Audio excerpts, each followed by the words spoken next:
రాష్ట్ర పంచాయతీరాజ్ శ్రీ మంత్రి గ్రామీణాభివృద్ధి శాఖ మంత్రులు తెలంగాణ ఆడబిడ్డ అందరూ ప్రేమగా తెలంగాణలో అమ్మాని పెంచుకున్నటువంటి మన ఆదాయాన్ని ఇన్ఛార్జ్ మంత్రి సోదరుమణి దర్శన గారికి అదేవిధంగా మీ అందరినీ కూడా కలిసి ఆత్మీయంగా పరిచయం చేసుకోవడానికి వచ్చి రాబోయే రోజుల్లో మన యూనివర్సిటీ కలిసినాక ఏ విధంగా మనందరికీ కూడా న్యాయం చేసిన ఏ విధంగా పట్టభద్రులకి అన్ని న్యాయం చేస్తారో ఎన్ని చెప్పుకోవడానికి వచ్చినటువంటి మన యూనివర్సిటీ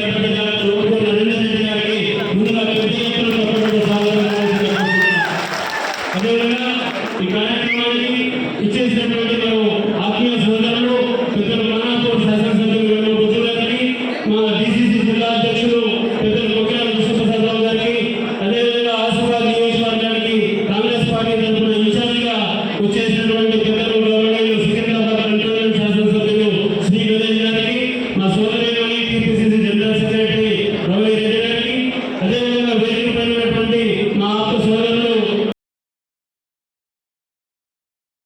గారికి మాజీ ఎంపీ పెద్దలు బాబురావు గారికి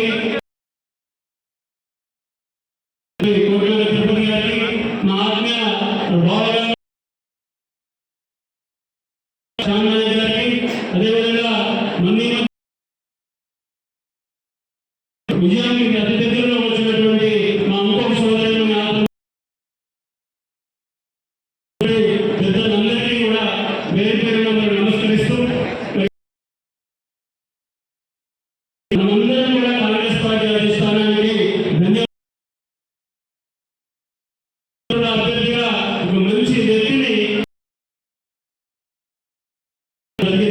పెద్దలు కోట్కూడ నరేందర్ రెడ్డి గారు మీరందరికీ కూడా చాలా మందికి సుపరిచితులే.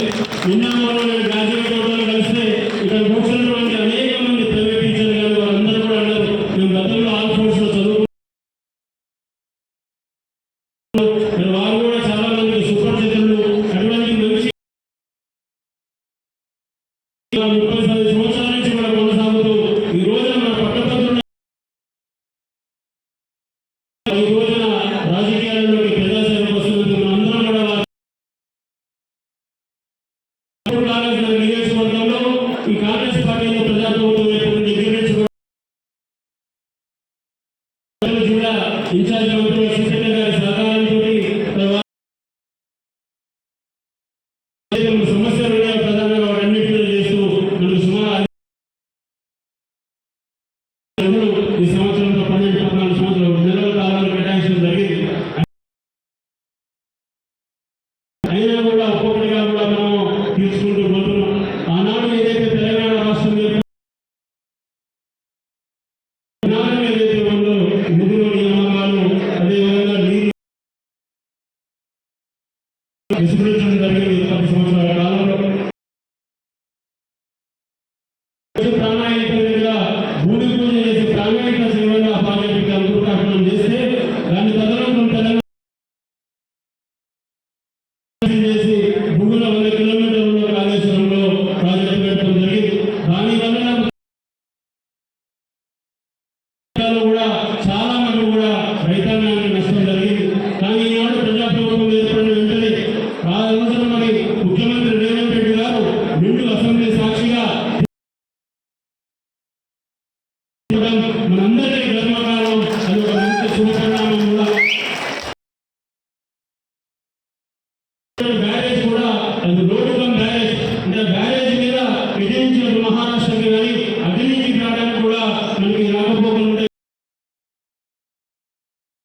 సందర్భంగా అందరికీ కూడా తెలియజేస్తాము. ఆర్థిక పరంగా కూడా అనాలోచిత నిర్ణయాలు తీసుకోవడం వల్ల మీ అందరికీ తెలుసు అప్పుడున్నటువంటి బీఆర్ఎస్ పార్టీ ప్రభుత్వం వర్గానికి తొందరపాటి జీవోలు ఇచ్చుకుంటూ మొదలు లేకపోయినా అక్కడ ప్రొసీజర్లు ఇచ్చుకుంటూ సుమారు 10,000 కోట్ల రూపాయల తర్వాత ఆర్థికంగా ఓపెన్ కూడా సరిదిద్దుకోవాలి. అనేక సమస్యలు ఉన్నాయని కొన్నిటిని పనిని దానిలో భాగంగానే గుండాపేట బ్రిడ్జ్ కూడా రద్దు చేయడం జరిగింది. కానీ ఈ రోజు ఏదైతే కాంగ్రెస్ పార్టీ మాట ఇచ్చింది ఏదైతే బీఆర్ఎస్ ప్రభుత్వంలో గుండాపేట ఈ రోజున 15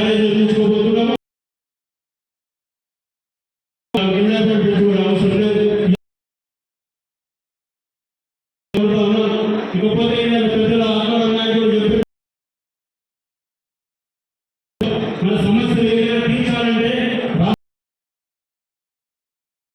ఉద్యోగుల సమస్యలు కానీ పట్టభద్రుల సమస్యలు కానీ ఎన్ని తీరాలంటే ముఖ్యంగా చెప్పినట్టు దున్నపోతు చేసి బడుగు పాల్గొనే ప్రయత్నం చేయొచ్చు. దయచేసి రాష్ట్ర ప్రభుత్వం తరఫునటువంటి నరేంద్ర రెడ్డి గారికి మనం ఓటేసి కాబట్టి అండగా ఉన్నారు కాబట్టి మనం అందరం కూడా వారిని ఓటేసి ప్రయత్నం నడిపించుకోవాల్సిన అవసరం ఉంది. ముఖ్యంగా ఈ రోజున అందరూ చేసిన ప్రతి స్వయంబాబు గారు చెప్పారు, బీజేపీ మాటలు ఎన్నో పండుగల మాటలు చెప్పారు. గతంలో సంవత్సరానికి 2 కోట్ల ఉద్యోగాలు అన్నారు.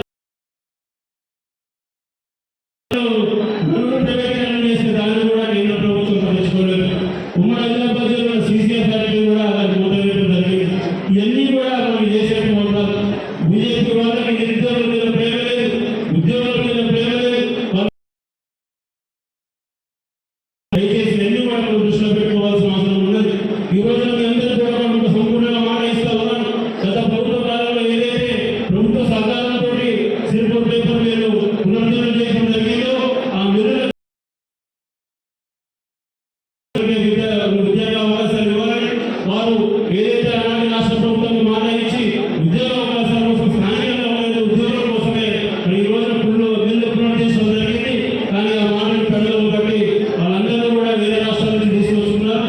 అదే క్రమంలో మనందరం గెలిపించుకున్న తర్వాత నరేంద్ర రెడ్డి గారు నేను ముఖ్యమంత్రి గారి దగ్గరికి వెళ్ళి ఇండస్ట్రీ మినిస్టర్ శ్రీరాబాబు గారి దగ్గరికి వెళ్ళి తప్పనిసరిగా స్థానికంగా ఉద్యోగాలు ఇచ్చే విధంగా కూడా మేము తప్పనిసరిగా కృషి చేస్తామని కూడా ఈ సందర్భంగా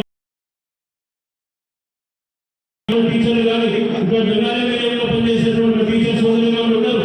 వారికి కూడా